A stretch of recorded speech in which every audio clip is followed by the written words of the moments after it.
mundo tem hoje 434 reatores nucleares espalhados por 30 países. A explosão da usina nuclear de Fukushima abriu um novo momento para a indústria nuclear no mundo. A Alemanha, madrinha do nosso programa nuclear, anunciou o abandono desse meio de produção de energia e pretende desligar todos os seus reatores até 2022. O Japão ensaiou o mesmo movimento, mas o país tem 60% de sua energia produzida por reatores. A opção foi reforçar regras de segurança. O mesmo movimento de abandono dessa matriz energética está sendo feito nos Estados Unidos, mas lá a questão é a concorrência com o gás xisto, mais barato. Mas o governo diz que sem reatores nucleares não há como reduzir a produção de gases de efeito estufa. No Brasil, apenas 2,7% da energia elétrica é produzida pelos reatores de Angra 1 e 2. Mas o governo retomou a construção de Angra 3. Também anunciou que até 2030 haverá mais 4 usinas nucleares, desta vez no Nordeste. Em meio a dificuldades no abastecimento hidrelétrico, o país está se colocando a alternativa da energia nuclear. Será que é esse o caminho? Para discutir todo esse panorama, nosso convidado de hoje é o arquiteto e ativista social Chico Whittaker, que integra a Coalizão por um Brasil Livre de Usinas Nucleares, a Show Nucleares. Chico, muito obrigada por ter aceito o nosso convite aqui para o Ponto de Vista. E olha, antes da gente entrar na questão nuclear propriamente dita, eu queria retomar uma questão que foi a origem dessa nossa ideia de fazer esse programa e essa série sobre energia. Você veio aqui apresentar uma proposta aos parlamentares brasileiros. Que proposta foi essa? Explica para a gente. É que existe um acordo nuclear entre o Brasil e a Alemanha que foi feito no tempo dos militares, em 1975. Que, aliás, estamos agora comemorando, não, relembrando os 50 anos do tempo que começou a ditadura. E é um momento mais do que oportuno para esse acordo ser rompido, que está totalmente obsoleto. Inclusive, o problema desse acordo é que ele é renovado automaticamente, foi renovado automaticamente, cada 5 anos, já foi 4 vezes. E agora, este ano, 18 de novembro, se não for denunciado até 18 de novembro deste ano, será renovado por mais 5 anos, ou seja, até... E é um acordo que já não tem mais sentido, porque a Alemanha, quando fez esse acordo, e o Brasil principalmente, a perspectiva era outra. Era o tempo dos militares, eles estavam muito mais interessados na bomba atômica. Disso decorreu uma série de outros usos, como na energia nuclear. E nós estamos agora longe disso tudo. E a própria Alemanha saiu já do nuclear. E não tem sentido para a Alemanha fazer uma dupla moral. Aqui, nuclear, não. Lá, até ajudamos. Ou seja, lá na Alemanha começaram a questionar isso. Então, nós ouvimos, interessa para nós romper esse acordo para sinalizar que é um problema a ser revisto.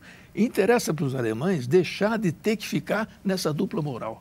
Então, nós quisemos aqui chamar os parlamentares para dizer se eles não assumiam a mesma posição dos parlamentares alemães. Foi isso que nós viemos trazer aqui, porque havia lá na Alemanha já a hipótese de se esse acordo ser rompido de parte deles, unilateralmente, como pode ser. Pois é, porque os alemães parece que estão um pouco incomodados com essa situação de que eles desistiram das usinas nucleares no país deles, mas o governo alemão continua colaborando com projetos em outros países. Como é que você viu essa questão lá? Exatamente, para eles isso é muito incômodo, muito grande. E isso que nós ouvimos.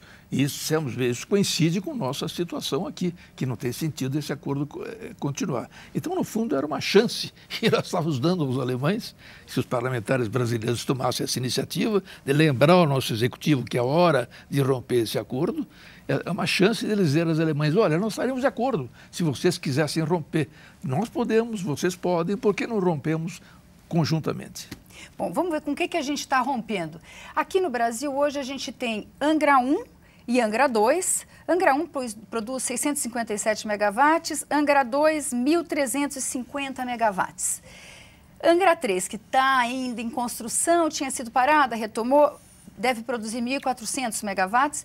E o governo anunciou essa intenção de ter mais 4 reatores nucleares. Chico, por que a gente deve abandonar essa proposta? Olha, essa proposta é uma proposta muito complexa, muito difícil. Esse assunto é um assunto meio estratosférico. Quem começa a falar disso ou é técnico no assunto ou não é técnico como eu e fica parecendo marciano, que chegou com essas ideias aqui no Brasil. Porque ninguém está muito interessado, ninguém está muito preocupado, porque ninguém está informado.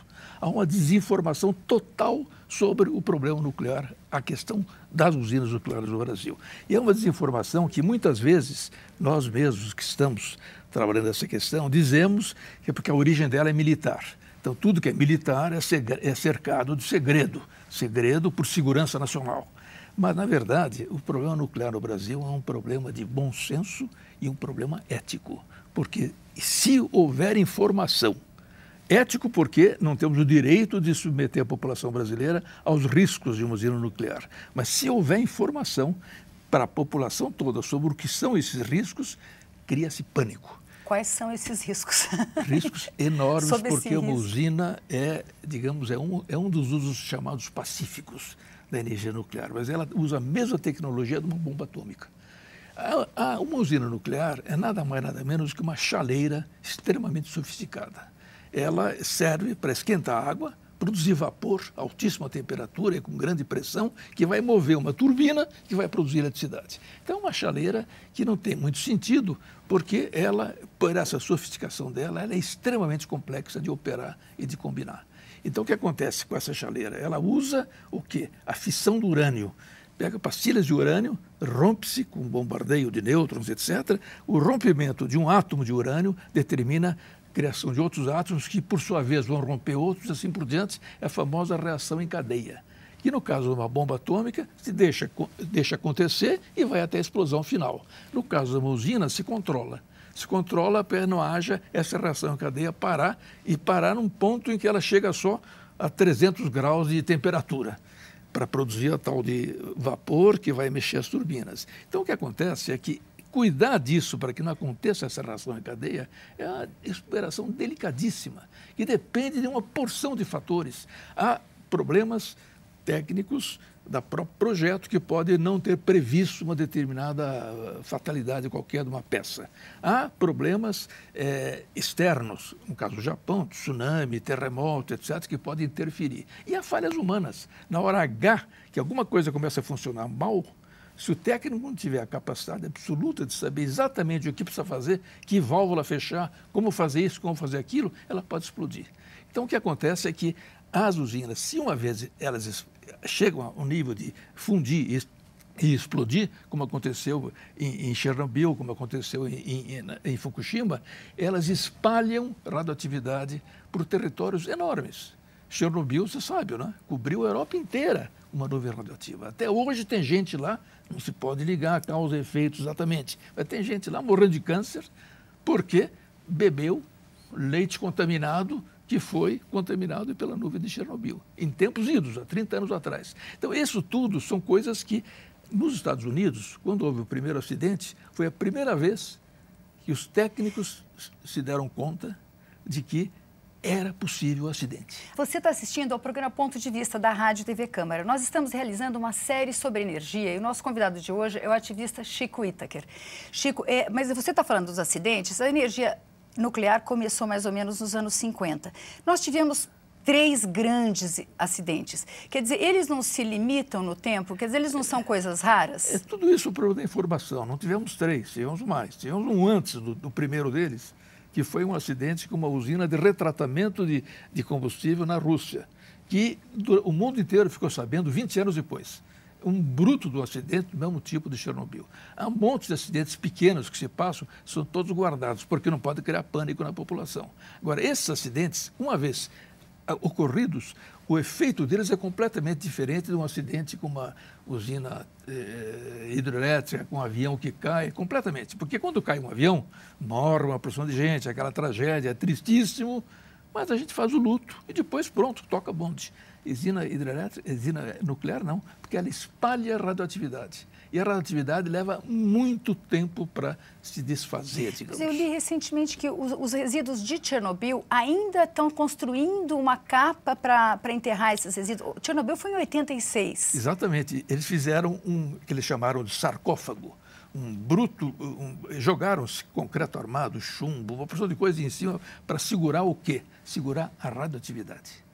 E eles, simplesmente, 20 anos depois, 25 anos depois, aquela radioatividade que eles tentaram segurar começou a vazar. Porque ela tem um efeito muito longo, ela vai destruindo. Começou a vazar. Eles estão construindo um segundo sarcófago, maior que o primeiro sarcófago, enorme, para evitar. Quanto tempo eles vão ter que fazer isso? Porque, olha, uma das subprodutos das usinas, que é uma das coisas que a gente chama de resíduos, rejeitos nucleares, é um elemento químico que não existe na natureza, que é artificial, o homem cria através desses processos, se chama plutônio. O nome é bom, Plutão é Deus dos infernos, né? O plutônio, ele tem uma vida útil, quer dizer, ele deixa de ser radioativo, metade da massa dele, não ele inteiro, a metade, leva 24.100 anos. Ou seja, no fundo, as usinas estão produzindo elementos radioativos que podem fazer infelicidade de gerações, gerações, gerações. Por isso que um dos problemas é guardar esse resíduo. Problemas enormes. E que aqui no Brasil não se tem nenhum cuidado. No Brasil ainda não decidiu aonde vai ficar. Provavelmente perto das Angras, né? Não. Tem dois tipos de resíduos. Um depósito. Tem pequena radioatividade, que são as roupas, os instrumentos, pedaços das máquinas que estão contaminadas e que têm que ser guardados, que são de baixa radioatividade, quer dizer, em menos tempo, 30 anos somente, 50 anos, perdem toda a radioatividade. Depois tem a alta radioatividade, que é o que sai das barras que estão lá dentro dos reatores. Essas tem que guardar provisoriamente em piscinas que têm que ser mantidas refrigeradas, no prédio do reator. Então tem piscinas lá que estão se enchendo de varetas de combustível usado. Depois disso tem que pôr em algum lugar. No mundo é um drama.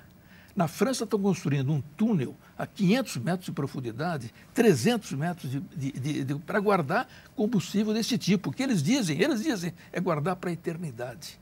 Nos Estados Unidos, agora mesmo, todos esses cuidados, está vazando num depósito de rejeitos radioativos dos Estados Unidos, começou a vazar. Nenhuma notícia dessa sai. Sai uma noticiazinha no jornal aqui. Por quê? Pânico. O pessoal tem medo de trazer o pânico para a população. E nós, cidadãos, pobres cidadãos, que não podemos, se não receber a informação que eles nos deem, que é extremamente controlada. Bom, Chico, como eu disse, a gente está fazendo uma série de energia e trouxemos aqui diversos especialistas. Um deles tem uma preocupação diferente da sua, que ele tem que manter a população abastecida de energia, que é o presidente da empresa de pesquisas energéticas, Maurício Tolmasquim. E ele deixou uma pergunta para você. Vamos ver? Francisco, parece que você viajou para a Alemanha, foi ver lá a estratégia da Alemanha em desativar as plantas nucleares.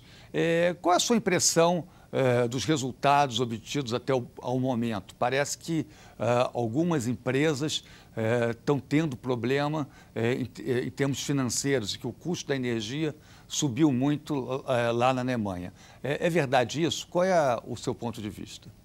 Então, Chico, como é que é essa questão do preço? Parece que a energia nuclear é mais barata. Não, é uma história muito mal contada. Quando fazem o custo da energia, eles calculam o quê? Quanto custou construir uma usina, que leva 10, 20 anos para construir, quanto custa aquele material que tem trazido para ela, tratado, urânio enriquecido, toda aquela coisa toda, e depois quanto custa a operação dela. Agora, não se calcula nesse custo quanto custa desmontar uma usina.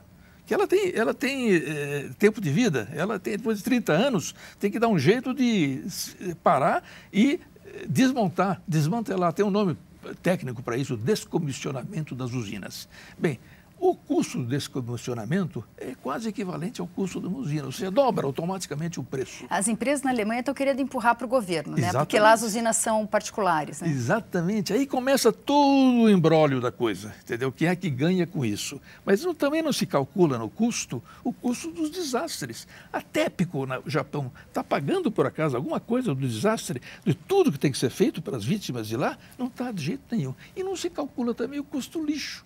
Para guardar esse negócio a 300, 500 metros de profundidade, o custo é enorme, são investimentos cavalares que têm que ser feitos. Tudo isso não é calculado. Calculado o custozinho da usina funcionando, E então o problema do preço é uma enganação, é uma discussão totalmente enganosa. Quer dizer, não devíamos levar, não precisamos levar, nós temos que levar problema de que vale a pena correr esse risco, essa que é a questão. Vale a pena para o povo correr o risco de ter usinas nucleares no seu território? Bom, com essa pergunta, a gente interrompe e volta daqui a pouco para a gente continuar discutindo esse assunto. Nós vamos fazer um pequeno intervalo.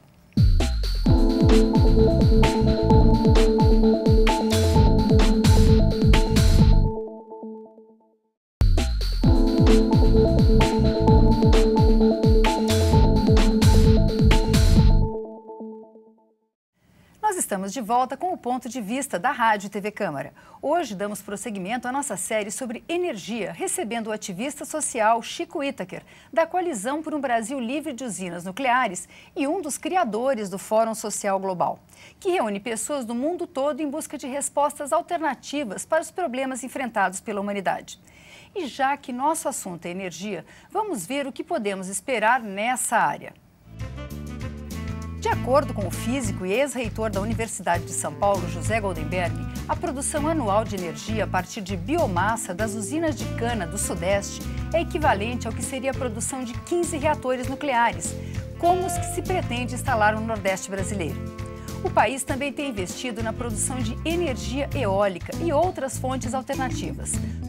Como diz o professor Hildo, domina isso lindamente. Professor Hildo Sauer, que fez parte da nossa série. Exatamente. Quer dizer, existe uma variedade enorme de fontes de energia. E atualmente, com o que está acontecendo com o nuclear e com o custo geral disso tudo, está crescendo, principalmente na Alemanha, por exemplo, fortemente a pesquisa e a implantação de outras fontes alternativas, como o sol, o vento, as marés. São coisas que existem aí e que dependem de uma tecnologia de aprimorando, tornando cada vez mais barata, cada vez mais acessível, rumo a algo também que seria uma mudança muito grande na visão da matriz.